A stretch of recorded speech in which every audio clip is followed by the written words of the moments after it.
لوگ کہ جس کو اس کی ماں نے اپنے پیٹ کے اندر تکلیف در تکلیف کے باوجود اٹھائے رکھا. وَوَصَّيْنَا الْإِنسَانَ بِوَالِدَيْهِ، اس انسان کو میری وصیت ہے کہ جس انسان کو حملته أمه وهنا على وهن، اس کی ماں نے تکلیفیں اٹھاتے ہوئے برداشت کرتے ہوئے اپنے پیٹ کے اندر اٹھائے رکھا، اور پھر وضع حمل ہوا، اس وقت کی جو تکالیف ہیں ان کو برداشت کیا، اور پھر 2 سال تک اپنی چھاتی کا دودھ اس کو پلاتی رہی، اپنا خون جگر، اس کی جو طاقت تھی خوراک بنا کے اس بچے کے منہ میں ڈالتی رہی. تو اللہ فرماتا ہے کہ انسان کو میری وصیت ہے. کیا وصیت ہے؟ کہ یہ جو تمہاری ماں ہے اور باپ ہے اس کے ساتھ احسان کرنا ہے.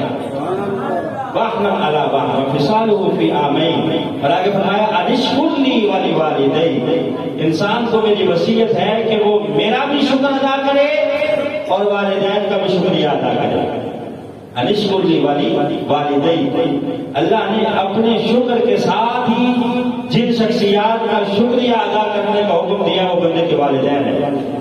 اس آیت مبارکہ میں بھی آپ دیکھیں کہ اپنے شکریہ کے ساتھ ہی فرمایا والدین کا بھی شکریہ ادا کیا کرو. اسی طرح اللہ فرماتا ہے سورہ بنی اسرائیل میں وَقَضَىٰ رَبُّكَ أَلَّا تَعْبُدُوا إِلَّا إِيَّاهُ وَبِالْوَالِدَيْنِ إِحْسَانًا. اللہ فرماتا ہے تمہارے رب کا یہ فیصلہ ہے کہ عبادت صرف اسی کی، الا ایاہ وبالوالدین احسانا، اور والدین کے ساتھ حسن سلوک احسان. نبی پاک صلی اللہ علیہ وسلم کی احادیث کو دیکھیں، سرکار سے پوچھا گیا حضور ای العمل احب الی اللہ، اللہ کے ہاں سب سے پسندیدہ عمل کون سا ہے؟ پوچھا گیا. سرکار نے فرمایا کہ الصلاۃ الی وقتھا، نماز کو وقت پہ ادا کرنا یہ اللہ کے ہاں پسندیدہ عمل ہے.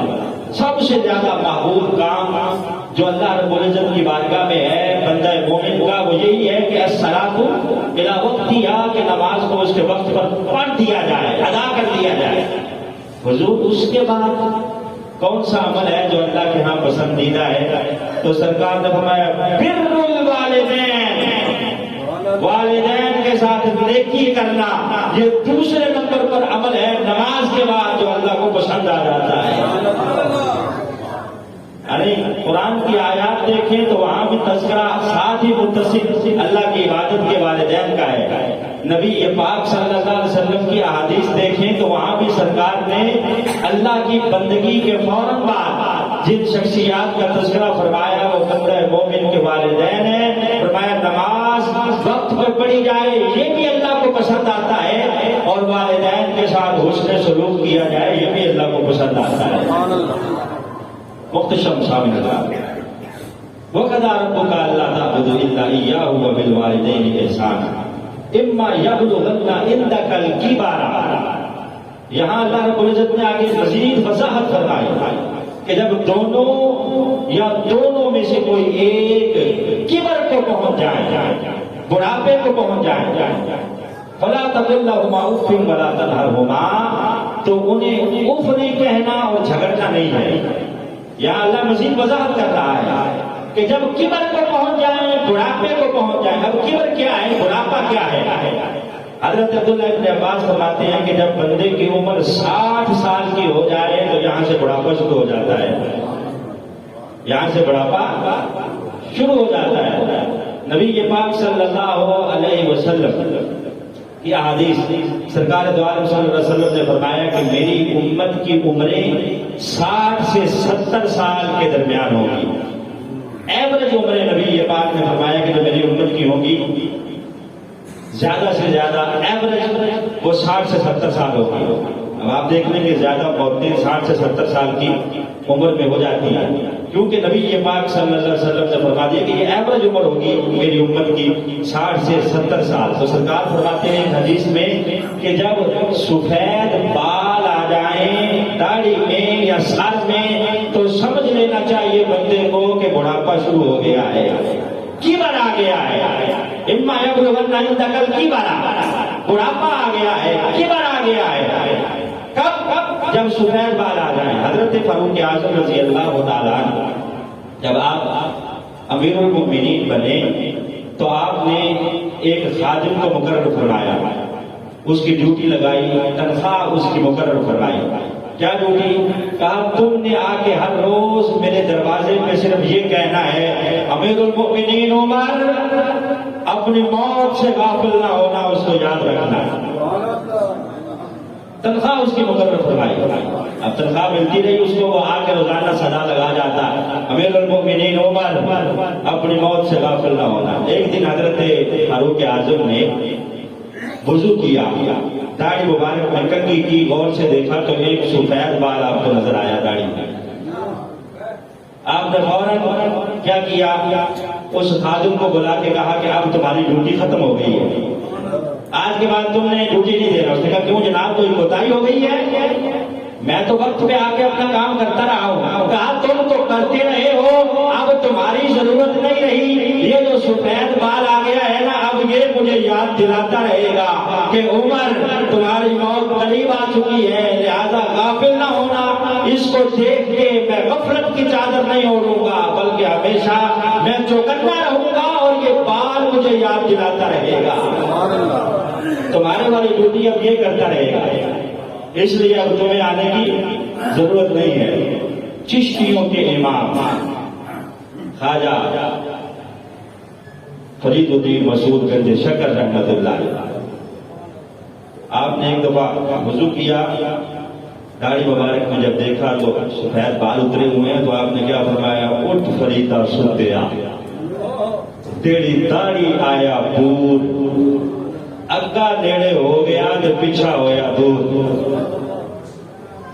اٹھ فریدا ستیا، داڑھی آیا پور، اگا نیڑے ہو گیا تو پیچھا ہویا دور. یعنی اب آگے والی منزل جو ہے نا وہ نزدیک آ گئی ہے، پیچھے والی منزل سے اب تو گزر آیا ہے، وہ دور ہو گیا ہے. اٹھ فریدا ستیا، جھاڑو دے مسیت، تو ستیوں تیرا رب جا کے تیری ڈاڈے نال فرید. آپ کیا فرماتے ہیں کہ اگا نیڑے ہو گیا، پیچھا ہو جاتا. تو یہ بڑھاپا ہے، کبر کا عالم ہے. جب کبر کے عالم کو نبی پاک صلی اللہ علیہ وسلم فرماتے ہیں کہ بندہ پہنچ جاتا ہے، بڑھاپا آ جاتا ہے، تو اللہ اس بندے کے سفید بالوں کی طرف دیکھتا ہے، دیکھ کے اس کو مخاطب کر کے کہتا ہے بندے تیرے سفید بالوں سے مجھے حیا آ رہی ہے، تجھے نہیں آ رہی. اللہ فرماتا ہے اس کو مخاطب کر کے کہ مجھے تو حیا آ رہی ہے، تجھے کوئی نہیں آ رہی. کہ ابھی بھی تو نے وہی اپنی پرانی ادائیں نہیں چھوڑی، وہی ڈھنگ ہے، وہی رنگ ہے، وہی گناہ ہے. یہ سفید بال آ گئے ہیں، اسے دیکھ کے تجھے پتا نہیں چلا کہ اب وقت آگے چلتا چلا جا رہا ہے، اگلی منزل کے میں قریب پہنچ گیا ہوں. نبی یہ بات فرماتے ہیں کہ اللہ اس بوڑھے کی طرف دیکھ کے جو بڑھاپے میں بھی گناہوں میں لتڑا ہوا ہے، تاش کھیل رہا ہے، نماز کے قریب نہیں آ رہا، وہاں بیٹھ کے دوستوں میں گپے لگا رہا ہے، سفید بال داڑھی کے اندر اس کے موجود ہیں، ان کو دیکھ کے بھی انہیں حیا نہیں آتی. تو اللہ اسے مخاطب کر کے کہتا ہو بابا تجھے اپنے بالوں سے حیا نہیں آتی، مجھے آ رہی ہے، مجھے حیا آ رہی ہے.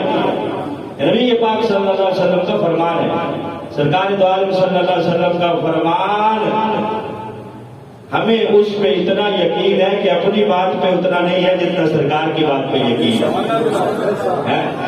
اما یبلغن عندک الکبر، جب بندہ بڑھاپے کو پہنچ جائے تو بڑھاپے کو جو ہے اس کا ادب چہ جائے کہ عام کوئی بوڑھا بندہ ہوگا، اس کا ادب بھی ملحوظ خاطر رکھا جاتا ہے. تو والدین اگر بڑھاپے کو پہنچ جائیں تو ان کا ادب تو بہت زیادہ ہے.